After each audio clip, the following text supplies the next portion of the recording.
Thinking ahead of Stockton, goes back to pass, throws long, down to the left side to Zeno. Coleman, Zeno has it down the far side. He goes to the 2-yard line, and he's pulled down to 2. Great catch by Coleman, Zeno. Well, hello, thank you so much for taking time out of your day to check out this video, and welcome to the Gridiron. And in my continuing series of possible draft selections for the New York Giants at number 11, we continue, but we start now with the offensive linemen, and we'll start off with the pretty much, I guess, in most people's books, the number one offensive lineman, Penei Sewell, out of Oregon. He opted out of the 2020 season, so he didn't play. He really has only kind of played 1.5 years. His first year, 2018, when he was a freshman, I believe he played in like 7 games. I think it was October 14th against Washington. He got a high ankle sprain. He got the apparently he got injured. After that, I guess the series was over, or whatever. And he came out, and he went back out onto the field next time they got the ball, led him to a touchdown.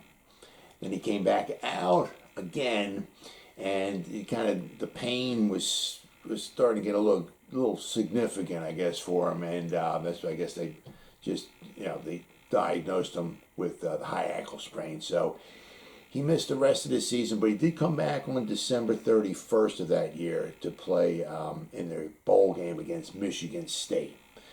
So that was his freshman year. His sophomore year, when he was only 19 years old, he won the Outland Trophy Award, which is awarded to the best lineman, offense or defense, in the country. He won that, and he was only 19 years old. He was only a sophomore. Absolutely phenomenal. I seen, watching videos and all that and everything, one where he went like 9 games that year in 2019 without allowing a quarterback pressure. I saw somewhere else, like in 2019, he allowed like maybe 7 pressures all year long. And sometimes you get conflicting reports. I mean, I saw one person say that he didn't allow a sack in his 2019 season. I saw somebody else say he allowed 1 sack. So regardless, he had a phenomenal year. He opted out of 2020. So he only has basically 1.5 years playing experience. So he's still young. He's still, he's an absolute stud. He has, if you want to do a little nitpicking here, a little nitpicking there, he has some deficiencies here and there, but I mean, a lot of it can be corrected with some proper coaching. A lot of it's going to be corrected as he gets more experience, more knowledge, more reps, gets to the NFL. If he has a good coach, to teach him. He's just only going to get better and better. At his pro day, I've seen online a lot, they got him 6'6". Well, on his pro day, he was like 6'4", and I don't know, almost 6'5". He was 331 pounds. Did 30 on the bench. So when he did his pro day, basically, he had off the whole season. So he had a very good showing, even though he didn't play the whole year. It was kind of funny because a lot of the film that I was watching of him back in 2019, you got Penei Sewell here and you got Lemieux right here, and you got the two of them right next to each other. Of course, now Lemieux's on our team. Wouldn't it be cool if we had both the guys on our team once again? That'd be pretty cool. Now, I've seen mock drafts. I mean, most of the mock drafts that I have seen, the guys going, in the top 5, top 6, or whatever, But I just saw, I don't know if it was an April Fool's Day joke or something or whatever, but Todd McShay from the NFL had like Mach 4.0. He had Sewell going number 13 to the Chargers. He had Slater going number 14 to Minnesota. Vera Tucker went number 16. Darrisaw went number 19 to Minnesota. I mean, I'm not quite sure, who else is going in front of him. But I mean, I can't possibly imagine this guy going number 13. Although the Chargers could use him, but I mean, when you got somebody that, I mean, it's not like he's a senior and he's got he's very, very good and all this, and he has a couple problems here and there. I mean, this guy's only played for 1.5 years basically, and pretty much injury free. He had the high ankle sprain, which did cut out pretty much like the second half of the 2018 season, his freshman season. But I mean, there was no broken bones, there was no ACL, no Achilles heel, so pretty, and he didn't take any wear and tear. I mean, that's one thing about opting out for the football season of last year. You don't have tape on the guys. The guys may not be in physical shape or whatever, but they also went a whole year without any injuries, which can be huge, especially if you're going to be getting drafted. Because you get one injury here, one injury there, and if you're that good, you're going to get drafted, but your draft stock might plummet a little bit. And if you're talking about getting drafted possibly in the top 5, you're talking some money. If you're getting drafted in the top 4 or 5 or 6 or whatever, but you get a couple injuries or an injury or something like that, and you go from like number 5 down to number 15, number 20, maybe even out of the first round, you're losing a lot of money. So, but I mean, in his pro day, he looked very, very good. Heard nothing but good things about him. Now, once again, the thing is, where might he go? As I said, now, I said Jacksonville got Trevor Lawrence. San Fran traded up, number 3, they're taking a quarterback. The Jets, a lot of people I'm still hearing from, they're possibly taking Zach Wilson. Now it goes to Atlanta. Atlanta could use a quarterback. Then you got Burrows. Burrows can either use somebody to throw the ball to, or I think it would be a little foolish to let him go past, without drafting Sewell. I would think that would be a mistake. I mean, you got your quarterback, you want your left tackle, and then you can just, build your team from there. But if you get your cornerstone left tackle and you got your quarterback, for the next 10 years or whatever, right? You got to look at Miami. Would they consider possibly taking him? Detroit, would they possibly consider taking him? And I said, they got Goff. Would they want to try to take a wide receiver to help Goff out? Some of these teams could certainly use a little help on their defense. That's where Micah Parsons might come in at. You got Carolina. Would they consider taking him?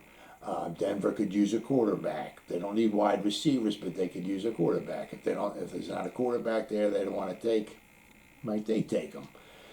It would be interesting if he got to, like, say, just say, supposedly, got to like number 8 or number 9. Would the Giants? I mean, if he got to the Cowboys, I think they would be very foolish to pass on him. I mean, they need help in their defense, no question. But Tyron Smith I think he's played for 10 years. The guy's been an absolute warrior. But he costs the money, and he keeps getting hurt. I mean, he's getting hurt because he plays a lot, But they got to replace him. They got to think about replacing him somewhere along the line. So if he got to the Cowboys, I think they'd be pretty foolish to let him go. But it wouldn't be interesting now if he got to like number 8 or number 9 just before the Cowboys, and if the Giants, maybe called up Carolina or maybe Denver, number 8 or number 9, and maybe got a trade going where they jumped up in front of the Cowboys, especially number 9, like right Denver, right in front of Dallas, and got him. Wouldn't that be cool? Just kind of like the way the Cowboys traded up last year for Tyler Biadasz from the center from Wisconsin. Now, you're never going to know They did it in the 4th round last year because it was it got around where, you know, it was the Giants were possibly looking to take a center. They shifted Gates over, but possibly. So we got to the 4th round. The Wisconsin Biotish, the center was still there. And possibly we were going to maybe get him, or the Cowboys jumped up and snagged him. I don't know if they did it, you know, to spite the Giants. Who knows? But that's all right. We got Darnay Holmes. I'm very happy with him. Very, very happy with him. So, and the Cowboys suck anyway. So, but then the other question, of course, would be if we were to get Penei Sewell, could Andrew Thomas? Because you know, all I'm seeing with both the guys is their left tackles. Who's the one that would go over to right tackle? You know, most of the time, obviously, the left tackle is the most important one. It's the blind side. But I mean, it's not like you know, wherever your tackle's the weakest, a lot of times that's where they're putting their best edge rusher. It's not like, well, we'll just line them up over here on the weak side. No, it's like whoever's your weaker tackle, that's where we're putting our best player at. That's where he's going. So, but it'd be interesting to see if they were able to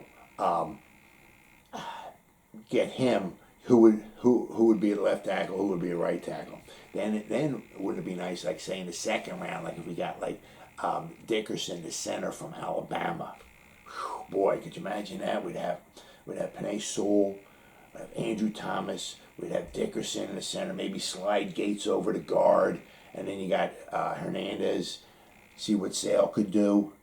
Our new offensive line coach, if he can get Hernandez, you know, to play a little bit better. If he can't, maybe next year you draft a guard early on. Boy, what a wall you'd have. What a young Andrew Thomas being his 2nd year. You'd have Dickerson be a rookie in the center. You'd have Penei Sewell as a rookie there. Next year you draft a guard. You know, his rookie season. Gates is on his 3rd year. You'd have a wall right there for years to come. Then you wouldn't have to worry about, you know, all you'd have to worry about would be getting some quality depth for the offensive line. You can say goodbye to Hernandez because he's going to want, after this year, he's going to want to get paid. His fourth year. So if you're going to keep him, he's going to, you know, cost you $6, $7, $8, $9 million. Just throwing some numbers out. He's not going to get astronomical numbers, but he's going to want to get paid. So if he's not doing his job, you get rid of him, get another guard in there next year, a young guard. Boy, you'd have a young, solid wall for years to come. And we wouldn't have to worry about our offensive line for quite some time. But, you know, as I said, you got the wild cards. I think Cincinnati would be forced to let him go by him, but stranger things are happening. It's the NFL draft. Anything can happen. So if he were to go to the Giants, that'd be a pretty sweet pick. And then tomorrow what I'll do is I'll continue my series with the offensive linemen. I'm going to go over Slater, who would be a very good option for the Giants if he got to them, because he can play tackle or he can play guard. He's more flexible than Penei Sewell. Penei Sewell is probably a better all-around, you know, tackle. But Slater, you know, he's got the short arms, could cause him a little, you know, little problems, especially as far as a tackle. But he's more flexible, so you can put him at right tackle, you can put him in one of the guards. So that'll be my, tomorrow I'm going to go over Slater. But tonight, Penei Sewell, if he fell to us, we'd have a pretty sweet offensive line. Well, as always, guys, thank you so much for taking time out of your day to check out this video. You guys stay safe out there and go Giants. Whoa!